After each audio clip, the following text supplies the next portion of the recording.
Arestado ang isang lalaki matapos umanong gahasain ang isang minor de edad sa loob ng Ladies CR ng isang gasolinahan dito sa Marikina City. Nangyari ang insidente Martes ng gabi, July 8, 2025.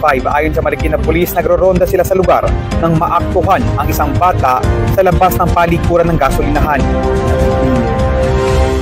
Pag-implement ng Pilipinas, lalo na yung sa curfew, sa mga kapantang tender, yung sinita,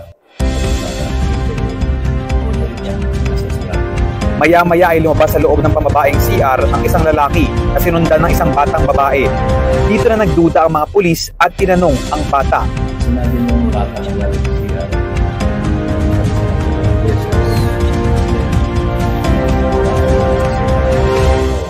pagkatapos na tayo sa loob ng CR, bibigyan ng bata.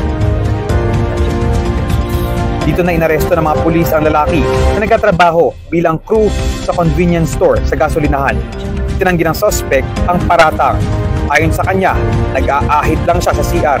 Nag-aahit ako doon. Hindi maliwalas doon. Sanay na ako doon. Hindi ko alam na may bata pala doon sa loob. Ang bata na yun, matagal ko nang kilala. Matagal na yun nangihingi, namamalimot.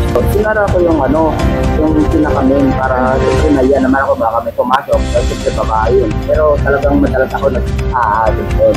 Nang tanungin hinggil sa pagbibigay ng 150 pesos sa biktima, sabi ng suspect, kasi yung mga bata na yun, pag nakabuo sila ng mga pera, nagpapabuo po sa amin yun. Isinailalim sa medico legal ang minor de edad na biktima na dadaan sa counseling. Nasa Marikina City Police Station Custodial Facility na ang suspect na naharap sa kasong statutory rape. Mula rito sa Marikina, Christopher Sitson, ABS-CBN News.